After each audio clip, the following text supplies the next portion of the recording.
Position, popularity, pleasure, you deserve it, as the adverts put it. But next, on the road to reality, we see what happens when we have an eternal perspective and live for what actually matters.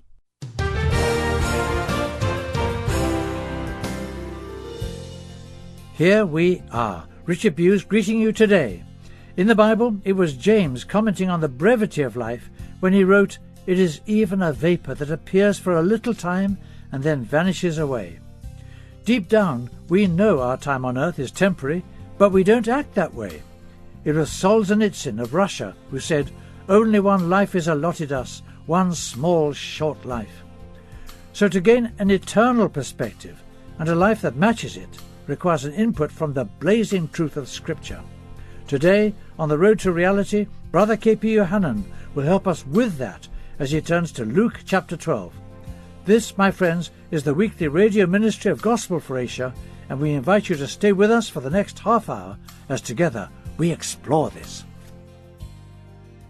Our U.S. headquarters for our mission is in Dallas, Texas. We have some 110 families with their children. We serve the Lord there, giving our lives to reach the lost world. And during the year, I have a few weeks like this that I'm able to travel and speak to God's people. And these are very precious opportunities. And I was saying to myself, looking at all the people coming in, standing around, drinking coffee and talking all those things, people like you, and I said, it's amazing that with all the stuff going on in San Diego, the boating and skiing and whatever people do, you have taken the time to be here, to learn from the Lord and to say, "Lord, I love you." So I speak to you as someone who is in this journey with you, as a pilgrim and stranger on this earth, heading toward something more significant and real. And I think the Lord's coming is near. Although for Americans, thinking about Christ coming back is not terribly something people jump up and down about, because our lives are fairly comfortable here. Whereas, when I go to, Nepal or Bhutan or Bangladesh or China or some of those countries, in the prayer meeting times, it is not unusual for someone crying out, and you open your eyes and look what's going on, tears streaming down on their face, their hands raised, and sentences like this, "Lord, how long must I wait for you to come back?" And one time I heard this old woman in an all-night prayer meeting. We had about 1,500 people, and the prayer meeting was going on from 7 in the evening till 5, 6 in the morning. And toward 2 o'clock in the morning, I heard this woman pray, saying, "Lord, it's been a long, long journey. It's a lonely journey. All have forsaken me. And Lord, when will you come back?" And I was so curious about the emotion, the words. I opened my eyes, and saw this old woman, so wrinkly faced, with a little cloth on her head, the head covering, and just her face, looking toward someone that she almost could see. And next day I asked who this old grandma was, and found out when she was studying in college, she gave her life to Christ. Her parents, her brothers and sisters actually threw her out of the house, and she remained single all her life serving God. And she was so desperate for the Lord to come back. And so the time I have here, I want to kind of be talking to you practical, some things that I hope will help you in this journey. You have made a commitment to follow the Lord, and I thank you for that. But that is only the beginning of the journey. Being converted, knowing Christ as your Lord and Savior, is only 5%. 95% of the work remains. And that 95% of the work remains is a tough journey, because we often blame the devil and all the demons for all the chaos, the economy problem, this problem, that problem, everything else. But you need to know this. As an individual, you are destined to be with the Lord, to reign with Him for eternity. There's no time, there's no end to it. And that is the focus, the purpose of your call, to be His. And while we live on earth, we are told we ought to be, we must be having the attitude being seated in the heavenlies. In other words, our perspective on life here on earth should never be guided or led by the people of the world, materialism and money and security and this and that, any of those things. Our values must be so entrenched that we look at everything that happens on earth with eternal point of view. Nothing makes sense in life unless you relate this to eternity. And I remember one time I was going through some real difficult time in terms of pain in my life, not that physical, but I must confess this to you just to make a point. I do not sleep hardly more than 5-6 hours a day, which is rare. And then the first time I taken a vacation in 45 years of my journey to serve the Lord was just last year with my wife and kids and all that. Not that one should not take vacation, but there were times I almost came to the place of just didn't know what to do, so full of despair. And I said, Lord, you said your yoke is easy and your burden is light. What am I dealing with? My life, if you want to know, I spend no less than 300,000 air miles traveling every year speaking. And no complaints. I'm so delighted. I'm healthy and strong to continue the journey. But I remember the Lord speaking to me. He said, son, why don't you read Philippians chapter 3? I said, I read that 1,000,000 times and taught from that. Wrote books on it. He said, well, do it again. And it's quite interesting as I was reading that passage. The Lord used that to say, problems and pain and suffering and poverty and nakedness, misunderstanding, loneliness, having nothing, taken everything away from you, is opportunity for you to enter into my suffering. Let me be in it. Understand it. My perspective changed so completely. Not that I'm looking for problems, but rather whenever that happens, I'm not saying, oh my goodness, what am I supposed to do? So Christianity and following the Lord is not always acquiring information, how to be a good husband, how to be a good wife, and how to be a good parent, and raise this. Really, it is a journey of learning to die to self and saying yes to the Lord. We rather spend 10 hours going to a consultation and counseling session or some marriage, working some seminars, than turning the alarm clock on to go off 1 in the morning, 2 in the morning. You get up and wash your face and go and kneel by the bed or in the living room and spend those 3-4 hours on your knees in prayer. We rather do 1,000 things to fix our problem than taking a week to fast and pray and ask the Lord to intervene. We are prone as Americans being pragmatic, make things happen. Finally, we end up ministering to the house of God, being so busy with things that we missed the Lord himself. Because you cannot know him and fulfill his plan until you and I come to the place we accept what Jesus said. If you want to follow me, deny yourself, pick up your cross daily and follow me. It is not the devil, the demons, your enemy. It is often your own self-centeredness. The call of Christ is to say no to self and follow him. That requires an outlook that takes eternity seriously, which is what we aim to gain on today's Road to Reality. Now, KP Yohannan will be back with us in just a tick. First, I'd like to tell you of a wonderful aid to our prayers as we intercede for those without faith or hope. Operation World is a prayer guide book to every country in the world, pouring in the facts about billions of people whose minds and souls are in darkness. I've got a copy myself, and you can get a copy from us for only £15. Visit our website at roadtoreality.org.uk or phone 01904 643 233. Got it?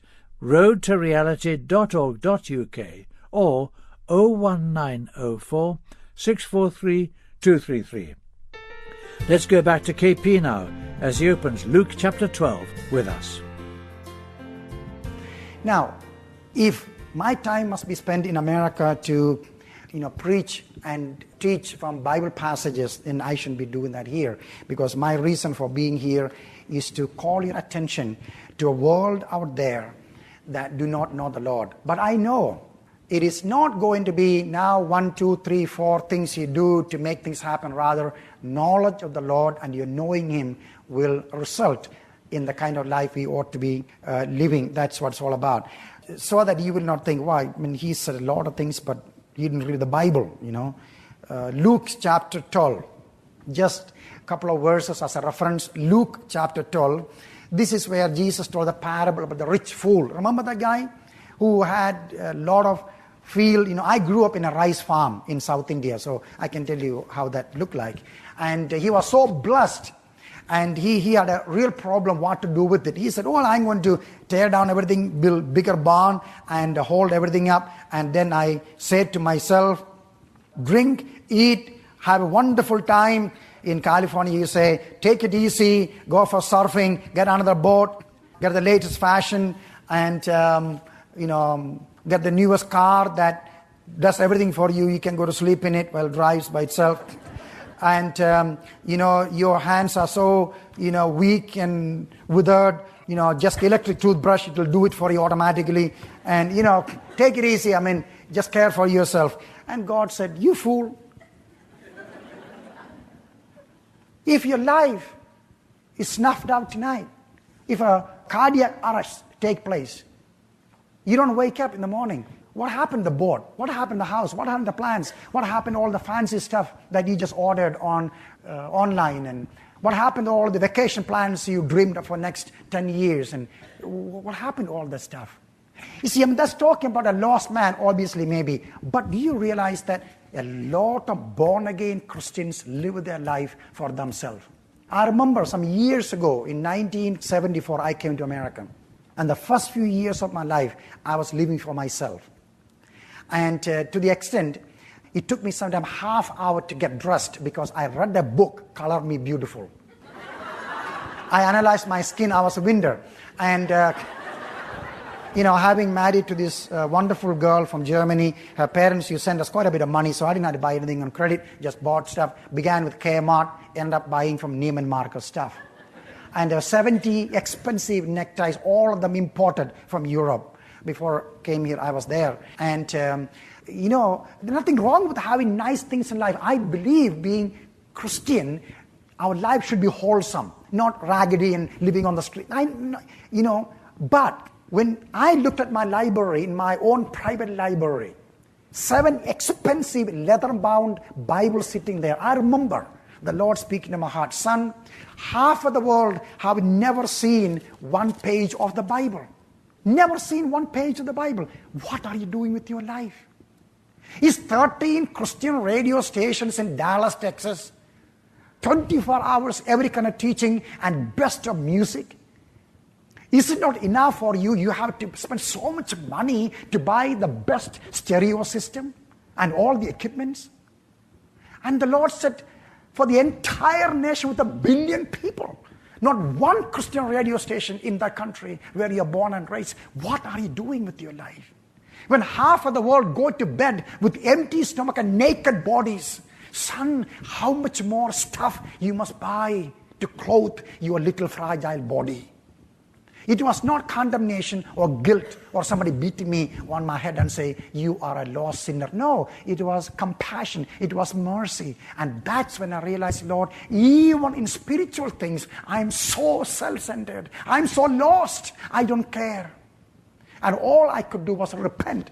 And the Lord didn't tell me, sell your house, sell your land, sell your car, throw clothes away. He didn't say one of those things. I said, Lord, what do you want me to do? I never forget those 3-4 weeks of simply on my face before God.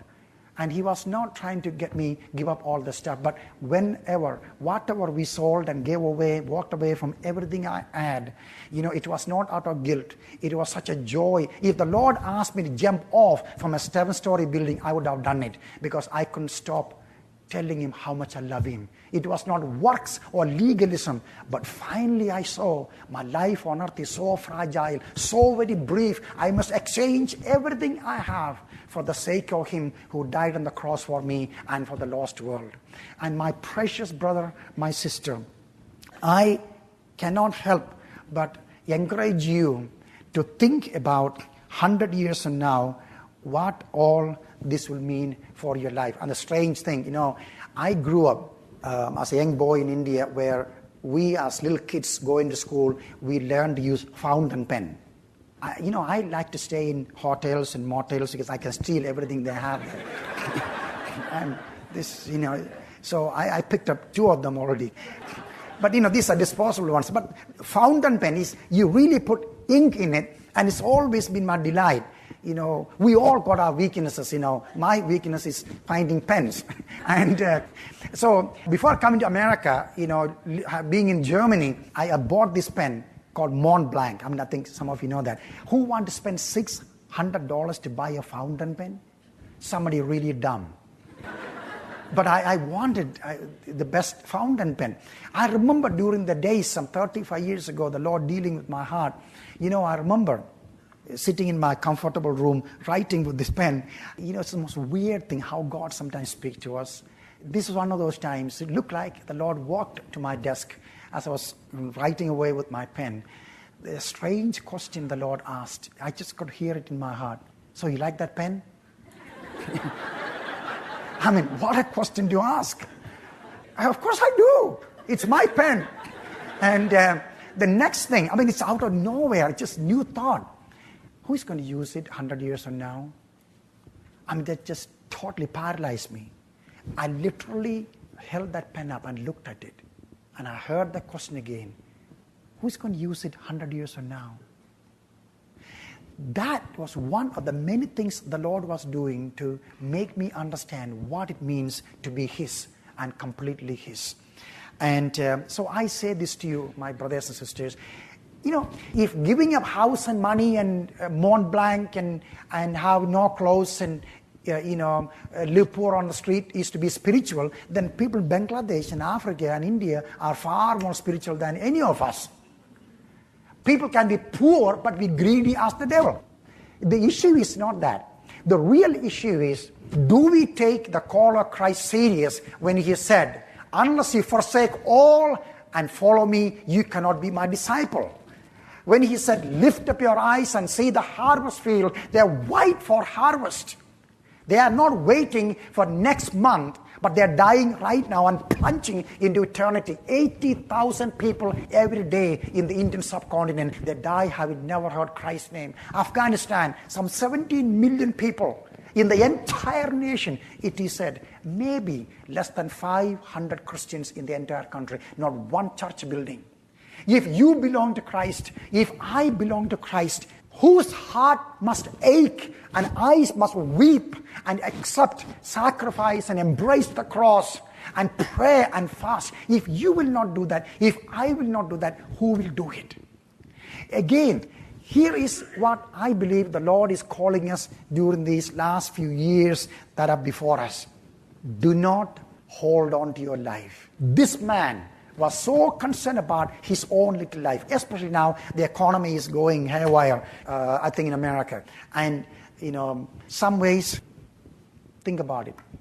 If you got 2 shirts, a bicycle, and a room where you can sleep, no air condition, maybe a little running water, you will not die. Please think about it. Don't be so paranoid about, Jesus said, what are you going to eat? What are you going to drink? This. He said, heathens are thinking about all these things. You know what? We have 60-some Bible colleges scattered throughout a dozen nations. And every year graduate some 2,000 young people in Bhutan and India, Nepal, China, and all these places. It's a strange thing. When the graduation service take place, they all line up.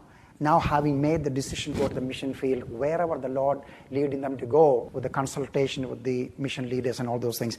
And the last thing happens, we lay hand on these young people and pray for them. And these are the words spoken over them.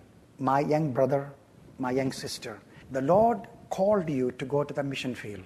When you get to the mission field, you may face some problems and difficulties, some persecution. And if the Lord allow you to lay down your life on the mission field, if that's where you must give your life for Him, remember, heaven is a much better place. You wait there for us, and we will come and see you later.